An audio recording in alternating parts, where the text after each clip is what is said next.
श्रीमद् भगवद गीता के पास आपके हर प्रश्न का उत्तर है। चाहे आपकी कोई भी परेशानी हो, कोई भी इच्छा हो, श्रीमद् भगवद गीता आपके हर प्रश्न का उत्तर देते हैं, आपकी हर समस्या का हल देती है। चाहे वो परेशानी आपके मन की हो या धन की हो या आपके शरीर की हो या आपके रिश्तों की हो, आपको अपने हर समस्या का उत्तर श्रीमद् भगवद गीता में जरूर मिलेगा। आज हम उसी श्रीमद् भगवद गीता के ऐसे 11 अनमोल उपदेश आपको बताएंगे जो आपकी पूरी जिंदगी बदल देंगे। बस इन बातों को वीडियो के अंत तक ध्यान से सुनिए। जो भी व्यक्ति इस वीडियो को अंत तक सुनेगा, उसे अपनी जिंदगी, उसे अपनी हर परेशानी का हल अवश्य मिलेगा। उसे अपनी जिंदगी में जो कुछ भी चाहिए वह उसे जरूर मिलेगा। श्रीमद् भगवद गीता का सबसे पहला उद्देश्य यही है कि कोई अगर आपका अपना है या कोई आपसे बड़ा है तो उसका अपने प्रति गलत व्यवहार अभी भी सहन नहीं करना चाहिए। ये गीता का उपदेश हमारी जिंदगी से भी जुड़ा है।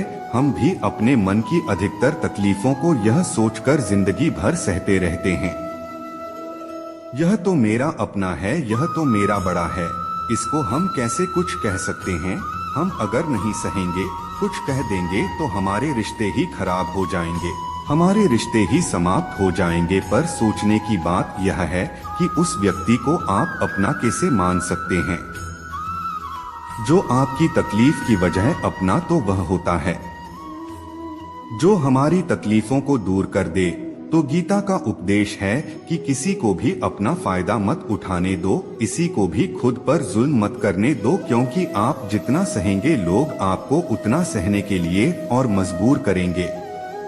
गीता का पहला अध्याय जिसका का नाम अर्जुन शादियों और दूसरा अध्याय जिसका नाम सांख्य योग है, उसके आरंभ में अर्जुन ने श्री कृष्ण के आगे अपना दुख प्रकट किया है कि हे केशव, मैं कौरवों से कैसे युद्ध कर सकता हूँ, यह सब तो मेरे अपने ही है।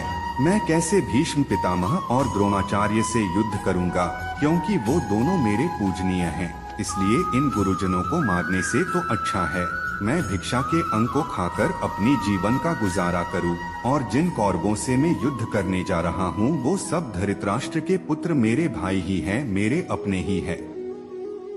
इन सब को मारने से अच्छा है कि मैं सन्यासी बन जाऊं। तो श्री कृष्ण ने अर्जुन से कहा कि यहाँ कौन अपना है और कौन पराया है। जो धर्म करता है उसके साथ युद्ध करना तुझे मोक्ष और मुक्ति देगा।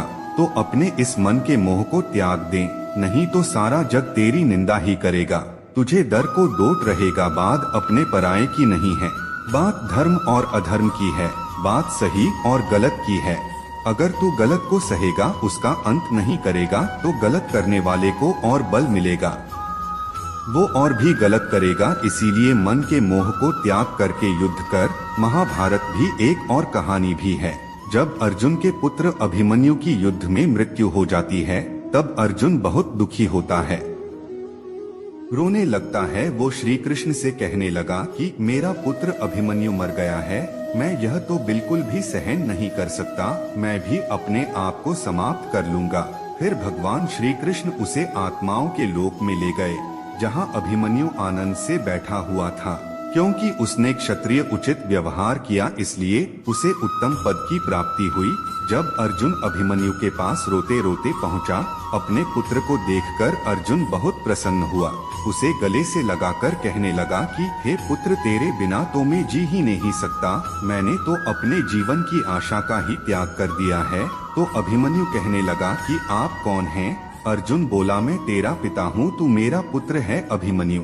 तो अभिमन्यु कहने लगा कि कौन पिता कौन पुत्र, मेरे हजारों जन्म हुए हैं, इसी जन्म में आप मेरे पिता बनते हैं और किसी में मैं आपका पिता बनता हूँ। आत्मा का न कोई माता होता है न कोई पिता होता है। जब अर्जुन ने देखा कि मेरा पुत्र मुझे पहचान भी नहीं रहा, तो उसका सारा मोह खत्म हो गया। इसलिए गीता के इस उपदेश को ठीक से समझ लो कि यहाँ कोई अपना पराया नहीं है। जो बुरे वक्त में, तकलीफ के वक्त में हम मेरा साथ दें, सिर्फ वही हमारा अपना है, बाकी सब पराए हैं। गीता का दूसरा उद्देश्य है कि जो चला गया है कभी उसका दुख मत करो, और जो आने वाला है उसकी बिल्कुल भी चिंता मत करो। जब महाभारत का युद्ध चल रहा था तब अर्जुन ने श्री कृष्ण से कहा कि अगर यह युद्ध हुआ तो करोड़ों लोग मारे जाएंगे। जो सैनिक और योद्धा इस युद्ध में मारे जाएंगे उनकी स्त्रियों का क्या होगा? समाज आज कैसे आगे बढ़ेगा? और भी बहुत सी बातें अर्जुन ने विस्तार से कही है। तो भगवान श्री कृष्ण ने कहा, अशोक तंबर सोच एवं प्रज्ञा वारदात से भाषा से घटा सोना आर्द्रता सोचा नानु सोचन टिप्पणी में कहा। श्री कृष्ण बोले, हे अर्जुन, तू बड़ी बड़ी न्यू जर्सी बातें करता है, लेकिन जो सच विज्ञानी होता है वो जो लोग मर चुके हैं, जा चुके हैं या एक दिन जाने वाले हैं, उनकी चिंता नहीं करता है, उनका दुख नहीं करता है। तेरे हाथ में कुछ भी नहीं है तो चाहकर भी कुछ नहीं कर सकता। जीवन और मरण यह तो प्रकृति की नियति है। इसीलिए जो ज्ञानी होता है वो किसी के मरने पर भी रोता नहीं है। ज्ञानी जन न ही बीते हुए कल का शोक करते हैं और न ही आने वाले कल की चिंता करते हैं। इसीलिए जो होने वाला है वह होकर ही रहता है और जो नहीं होने वाला है वह कभी नहीं होगा। ऐसा निश्चय जिसको समझ में आ जाता है, जिसकी बुद्धि में आ जाता है, उसे कभी कोई चिंता नहीं सताती, कोई दुख नहीं सताता। हमारे सारे दुखों का कारण ही यही है। या तो हम जो वक्त गुजर चुका है उसे सोच सोच कर परेशान होते रहते हैं, या भविष्य की चिंता कर करके खुद को बीमार कर देते हैं, नष्ट कर देते हैं। गीता का ज्ञान हमें यही सिखाता है कि ना तो हम बीता हुआ कल बदल सकते हैं और ना ही आने वाले कल पर कंट्रोल कर सकते हैं। हमारे हाथ में सिर्फ वर्तमान है, सिर्फ आज का ही पल है। हमारा रात 1% तनाव और चिंताएं भूतकाल और भविष्यकाल के बारे में सोचते रहने से होता है। हम हमेशा उसी में ही जीते रहते हैं, मगर वर्तमान में अभी नहीं जीते, इस पल को कभी नहीं जीते। जब आप वर्तमान का पूरा आनंद लेना सीख जाओगे तभी आपकी जिंदगी से तनाव कम होगा, चिंताएं खत्म होगी। वर्तमान में जीना एक बहुत बड़ी उपलब्धि है। हमारे हाथ में भी सिर्फ आज का ही पल है। हमें जो भी करना है आज ही करना है। कभी भी यह सोचकर समय को नष्ट नहीं करना चाहिए कि अभी मेरे पास बहुत समय बचा है। एक गुरुजी ने अपने एक शिष्य को पारस का पत्थर दिया। उनका वो शिष्य बहुत आलसी था, हर काम को कल पर टाल देता था। तो गुरुजी ने उससे कहा कि मैं तुझे यह पारस पत्थर दे रहा हूँ। इस पारस पत्थर से जब तू लोहे को स्पर्श कर आएगा तो वो लोहा स्वर्ण बन जाएगा, सोना बन जाएगा। और यह पारस पत्थर मैं तुझे 1 महीने के लिए दे रहा हूँ। जब 1 महीना समाप्त हो जाएगा तब मैं तुझसे यह पत्थर वापस ले लूंगा।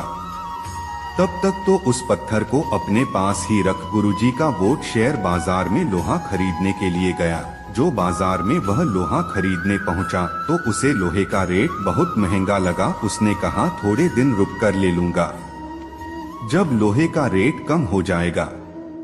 पर उसकी बुद्धि में यह बिल्कुल नहीं आया कि इस लोहे को मैं सोना बनाकर बहुत अधिक धन कमा सकता है। लेकिन उसके मन की सृष्टि, उसके मन का आलस्य, उसकी वजह से उसने उस काम को कल पर टाल दिया। ऐसे ही करते करते पूरा महीना समाप्त हो गया। फिर गुरुजी उस शिष्य के पास आ पहुँचे कि बताओ तुमने कितना सोना बनाया। शिष्य बोला कि मैंने तो अभी सोना बनाना शुरू भी नहीं किया। गुरुजी ने कहा मुझे मेरा में पारस पत्थर वापस चाहिए। शिष्य बोला कि नहीं, मुझे थोड़ा वक्त दीजिए, मैं थोड़ा सोना बनाना चाहता हूँ। गुरुजी ने कहा कि पारस पत्थर पूरा 1 महीना तेरे पास था परंतु कुछ नहीं कर पाया, लेकिन अब समय समाप्त हो चुका है। ऐसे यह हमारा जीवन है, हमारी जिंदगी है और यह समय ही पारस पत्थर है। हम समय के एक एक पल से अपने जीवन को सोना बना सकते हैं, लेकिन हमें यह लगता है कि हमारे पास बहुत समय बचा है। एक दिन जिंदगी को जी लेंगे, एक दिन जिंदगी में खुश हो जाएंगे, लेकिन वो दिन कभी नहीं आता और हम जिंदगी भर भागते रहते हैं, चिंता करते रहते हैं। जिंदगी को जीना, खुश रहना हम भूल जाते हैं। इसलिए गीता का ज्ञान हमें यह सिखाता है कि आप आज में जीना सीखो, इस पल में जीना सीखो। गीता का तीसरा उद्देश्य है कि मौत से डरना बिल्कुल व्यर्थ है। श्री कृष्ण ने गीता में कहा है, यह संसार मृत्युलोक है। जिसका भी जन्म हुआ है वो एक दिन जरूर मर जाएगा। जिसका आरंभ हुआ है उसका अंत अवश्य होगा। हम इसे रोक नहीं सकते। जैसे हम रोज कपड़े बदलते हैं वैसे ही हमारी आत्मा नया शरीर धारण करती है।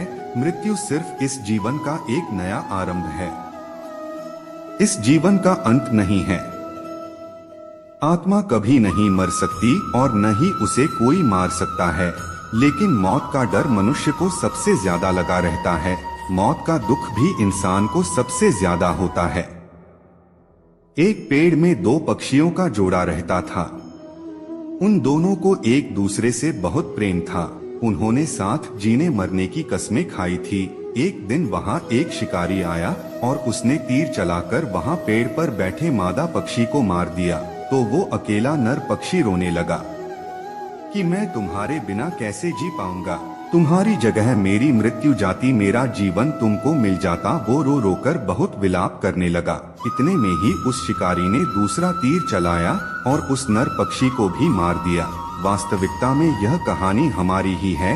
हम भी रोते रहते हैं जब कोई मरता है तो, लेकिन हमें यह नहीं पता कि एक न एक दिन हमारा भी जीवन समाप्त हो जाएगा। हम भी उसी मृत्यु के पेड़ पर ही बैठे हैं, लेकिन शरीर का मिटना हमारा अंत नहीं है। श्री कृष्ण ने अर्जुन से कहा कि हे अर्जुन, तेरे और मेरे अनंत चलाए हुए हैं। तुझे कुछ भी याद नहीं है, लेकिन मुझे सब याद है। जो व्यक्ति इस सत्य को समझ ले, मैं यहाँ इस संसार में कुछ समय के लिए आया है, उसकी जिंदगी के सारे झगड़े, सारे दुख, सारी चिंताएं ही समाप्त हो जाएंगे जब इस संसार से जाना ही है। तो इस बात का पहले के जमाने में साधु महात्मा लोग पैदल यात्रा करते थे। यात्रा करते करते वो नगर में पहुँचे। वह महात्मा बहुत थक चुके थे। उस नगर में उन्होंने एक महल देखा और उन्होंने उस महल में जाकर विश्राम करने का सोचा और वह महल में जाकर सो गए। जब उस महल में वहां का राजा पहुंचा तो अपने पलंग पर उस महात्मा को सोता देखकर बहुत हैरान हो गया। राजा उस महात्मा से पूछने लगा, तुम मेरे महल में कैसे घुस आए और मेरे बिस्तर पर सो रहे हो? महात्मा कहने लगा, यह तुम्हारा महल है, मुझे तो लगा ये धर्मशाला है। तो राजा ने कहा, आपको मेरा महल धर्मशाला कैसे लगा? तो महात्मा ने राजा से प्रश्न किया कि तुमसे पहले इस महल में कौन रहता था? तो वह राजा बोला, मुझसे पहले मेरे पिता यहाँ पर रहता था और उससे पहले मेरे दादाजी यहाँ पर रहता था। तो महात्मा ने फिर प्रश्न किया कि क्या तुम इस महल में हमेशा रहोगे या तुम्हारे बाद कोई और रहेगा? राजा कहने लगा कि मेरे बाद मेरा पुत्र महल में रहेगा। महात्मा राजा से कहने लगे कि जिस जगह पर रहने वाले बार बार बदल जाते हो उसे घर कैसे कह सकते हो? वो तो धर्मशाला ही है, इसीलिए तेरे महल को धर्मशाला समझकर मैं रात बिताने के लिए आ गया। धर्मशाला जान जगह को जीव सभी मेहमान है, वह किससे मत करो, सब स्वप्न का सामान है। यदि हम भी इस बात को समझ लें कि हम यहाँ कुछ समय के लिए आए, आनंद करने के लिए आए हैं, खुश रहने के लिए आए हैं, तो हमारे सारे दुख ही समाप्त हो जाएं। जब हम अपना मुंह यहाँ जमा लेते हैं, अपना दावा यहाँ जमा लेते हैं, यह मेरा है, इसे मैं छोड़ नहीं सकता, इसके बिना मैं जी नहीं सकता, तो हमारा जीवन दुखों से भर जाता है। इसलिए जीवन में मृत्यु का भय त्याग करके जीवन का प्रतिफल आनंद लेना चाहिए। गीता का चौथा उपदेश, मन और विचारों को कंट्रोल किए बिना जीवन में कभी शांति और सुकून मिलने वाला ही नहीं है। अर्जुन ने श्री कृष्ण से कहा कि मेरा मन सही गलत सब कुछ जानता है, फिर भी मेरे विचार और मेरा मन मुझसे कंट्रोल नहीं होता।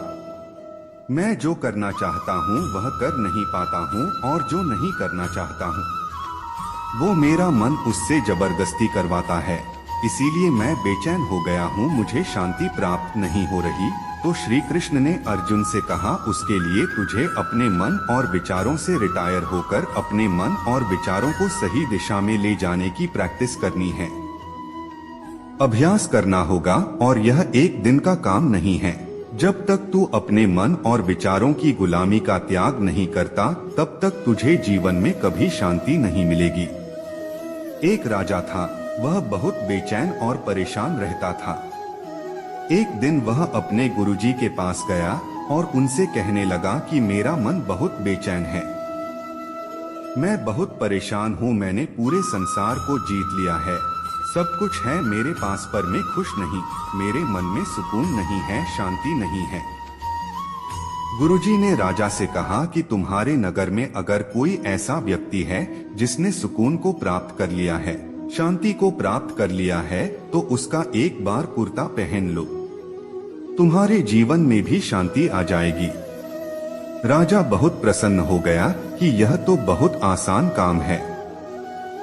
वह अपने राजमहल में आया और राज्यसभा में सबसे कहने लगा कि आप लोगों में से जो भी शांत हो चुका हो, इसे सुकून मिल गया हो, वह अपना कुर्ता मुझे दे दे, वह बदले में जितना भी धन मांगेगा मैं उसे दे दूंगा।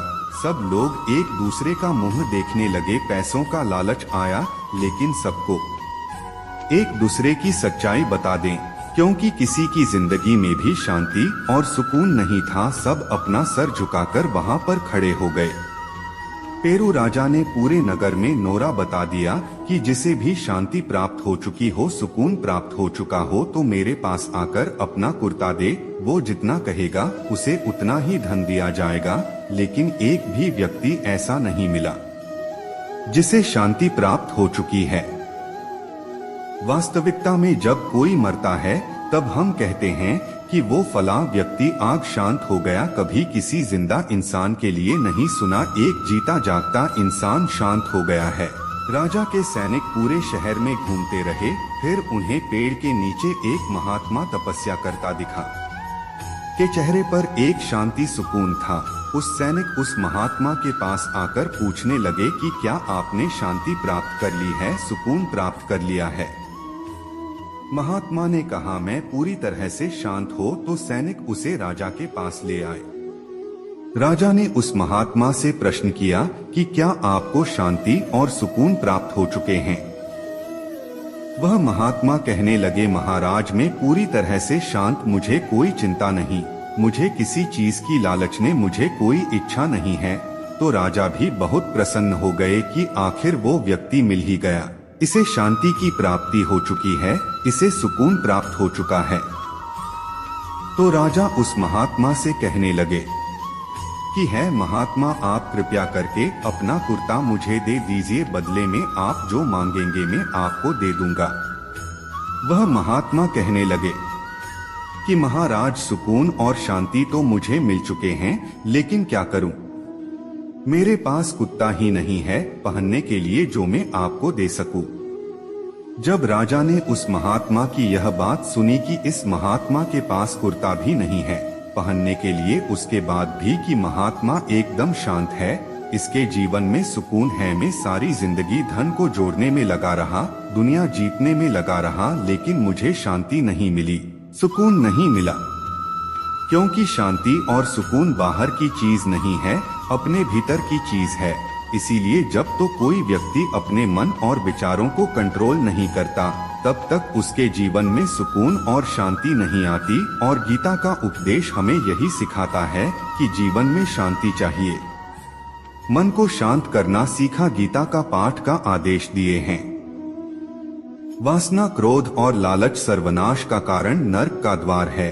जिस भी मनुष्य में 3 गुण होते हैं, को हमेशा दूसरों को दुख पहुंचाकर अपने ही सुख और स्वार्थ की पूर्ति करता रहता है। किसी भी चीज की अच्छे ज्यादा वासना करना और क्रोधी स्वभाव होना और मन में लालच होना उसके जीवन के सुख को समाप्त कर देते हैं, उसके सारे रिश्तों में जहर भर देते हैं। इन्हें नरक का द्वार इसीलिए कहा गया है।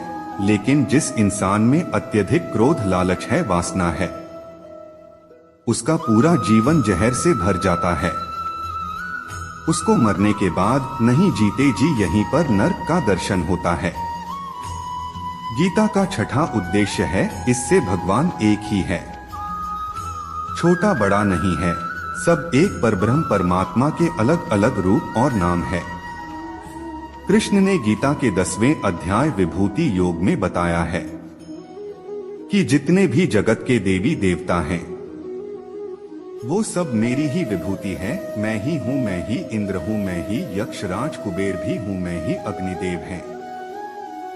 देवताओं के गुरु बृहस्पति भी मैं हूँ, समुद्र भी मैं ही, अक्षरों में ओम भी मैं ही हूँ, काल का महाकाल भी मैं ही हूँ, सारे जगत का नाश, उत्पत्ति और पालन करने वाला भी ही हूँ। श्री कृष्ण ने अर्जुन से कहा कि मेरी विभूतियों का कोई अंत नहीं है, इसलिए सब भगवान, सब नाम, सब देवता मेरे ही रूप हैं।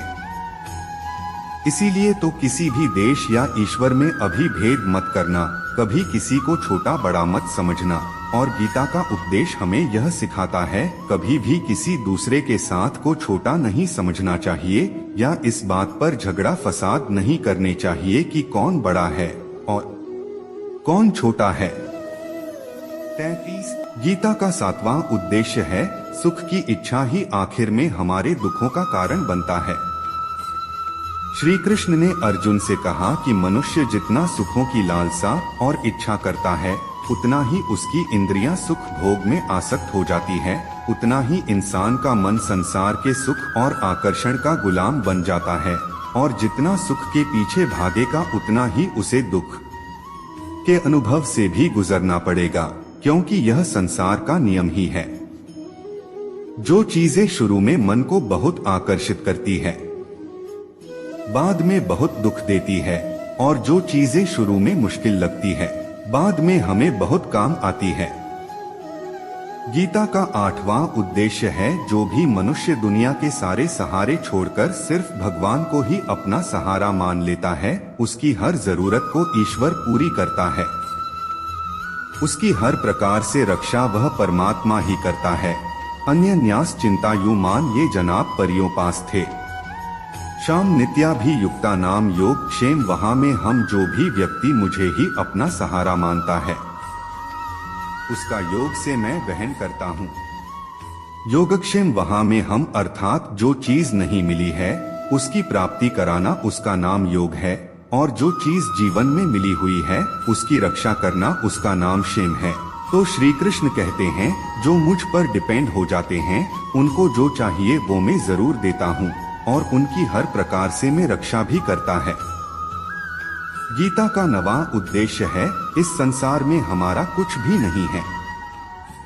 शहर में आपने कई बार सुना होगा कि तुम्हारा क्या गया जो तुम रोते हो, तुम क्या लाए थे जो तुमने खो दिया, तुमने क्या पैदा किया जो नष्ट हो गया, तुमने जो लिया यहीं से लिया, जो कुछ भी दिया यहीं पर दिया, जो आज तुम्हारा है वो कल किसी और का होगा, क्योंकि परिवर्तन संसार का नियम है। कल तक जिसके बिना जी नहीं सकते थे, अर्जुन से कोई रिश्ता ही नहीं है, बातचीत तक नहीं है, कहाँ गए वो जीवन भर के सारे रिश्ते, वो सारे मित्र जो साथ जीने मरने की बातें करते थे। आज पता भी नहीं कि वो लोग कहाँ चले गए। इस संसार परिवर्तनशील है, सब लोग यहाँ बदल जाते हैं और रिश्ता बदल जाता है। और तो और यह हमारा शरीर में हर दिन बदल रहा है, बचपन से जवानी, जवानी से बुढ़ापा, और एक दिन यह शरीर हमारा साथ छोड़ देता है। तो किसके लिए रोना और इसकी चिंता करना। हम सारी जिंदगी चीजों को, रिश्तों को, जिंदगी को डोट बनाने में, सजाने संवारने में लगे रहते हैं, लेकिन एक दिन सब कुछ बिखर जाता है। सारी जिंदगी जिस संपत्ति, जिन रिश्तों के लिए हम लड़ते रहते हैं, एक दिन सब कुछ छोड़कर के हमें इस दुनिया से जाना पड़ता है। गीता का 10वां उपदेश हमें यह सिखाता है, किसी से भी अच्छे ज्यादा अभी मत करना। श्री कृष्ण ने गीता का पूरा ज्ञान ही अर्जुन के मोह को नष्ट करने के लिए कहा है। ये मोह ही है जो इंसान को सबसे ज्यादा रुलाता है। वह इतना बलवान है, शेर जैसे इंसान को भी गीदड़ बना देता है। जो अर्जुन युद्ध में देवताओं से भी जीत गया, पर अपने रिश्तेदारों को युद्ध में देखकर उसका हाथ कांपने लगा। वो बोला है, केशव मेरे हाथ में धनुष करने की ताकत भी नहीं बची है, मेरे हाथ कांप रहे हैं, मैं युद्ध नहीं कर पाऊंगा। मोह इतना पेनफुल होता है जिसकी पीड़ा न सह पाने के कारण कई लोग अपनी जिंदगी खत्म कर देते हैं, आत्महत्या तक कर लेते हैं। उस व्यक्ति के बिना हम जी नहीं मानेंगे। जीवन में किसी से भी हद से ज्यादा मोह करोगे को जीवन भर पीड़ा का ही सामना करना पड़ेगा। जो व्यक्ति अपने मुंह से बाहर नहीं आता, उसका सब कुछ उससे छिन जाता है, उसकी सारी खुशी खत्म हो जाती है। इसीलिए गीता का ज्ञान बार बार यही सिखाता है, अपने मन के मोह को त्याग करके आप बलवान बनो, बुद्धिमान बनो। सत्य के दर्शन करो कि वास्तविकता क्या है, क्योंकि हमारा मूल हमें हमेशा झूठ झूठे दिखाता है, झूठ पर ही विश्वास दिलाता है और दिल में झूठी उम्मीदें जगाता है। और यह ही हमारे दुखों का सबसे बड़ा कारण है। हम ही मोह कर लेते हैं, हम ही लोगों से उम्मीदें लगा बैठते हैं, पर वास्तविकता बिल्कुल अलग होती है। लोग वैसे नहीं होते जैसे हम मान लेते हैं, जैसा हम समझ लेते हैं। क्योंकि मोह के कारण हमें सच्चाई नहीं देख पाती, लोगों का असली चेहरा नहीं देख पाता। इसीलिए गीता का उपदेश हमें यह सिखाता है, जीवन में अगर आनंद और प्रसन्नता से रहना है तो किसी में भी अच्छे ज्यादा मोह अभी मत करना। गीता का ज्ञान का उपदेश दिए हैं। इस दुनिया में अगर आए हो तो दुख को मिलेगा ही मिलेगा। दुख से कभी घबराना मत, दुख से कभी डरना मत। श्री कृष्ण ने गीता में कहा है, यह संसार दुखाने हम शाश्वत, अर्थात यह संसार दुखों का घर है, जिससे औषधालय में औषधि मिलती है, पुस्तकालय में पुस्तकें मिलती है, चिकित्सालय में चिकित्सा होती है। वैसे इस संसार को भी कृष्ण में एक नाम दिया है। जहाँ पर दुख मिलता है, दुख तो यहाँ हर किसी के जीवन में आता ही है, लेकिन अगर दुख आया है, उत्सुक भी आएगा। इसलिए दुख से कभी डरना नहीं चाहिए, क्योंकि यह संसार को खाला भी है और शाश्वत भी है। शाश्वत का मतलब यही होता है, यहाँ परमानेंट कुछ भी नहीं है, यहाँ सब कुछ बदल जाता है। दुख सुख में बदल जाता है और सुख दुख में बदल जाता है। सम्मान अपमान में और अपमान सम्मान में बदल जाता है। उसी दर्द में और दर्द खुशी में कभी भी बदल जाती है। जीत हार में और हार जीत में, जहाँ कभी भी कुछ भी बदल सकता है। कुछ भी परमानेंट नहीं है, ना ही हम परमानेंट हैं, ना ही हमसे जुड़ी कोई चीज यहाँ पर परमानेंट है। यूपीए संसार शाश्वत है, शाश्वत नहीं है। यहाँ सब कुछ बदलने वाला है, यहाँ कुछ भी परमानेंट नहीं रहेगा। आपका दुख भी परमानेंट नहीं रहेगा, इसलिए दुख से कभी भी डरना नहीं चाहिए। गीता का उपदेश हजारों साल पुराना है, लेकिन आज भी नए से नया आयाम पूरे विश्व में पिता को सबसे ज्यादा पढ़ा गया है और सबसे कम समझा गया है।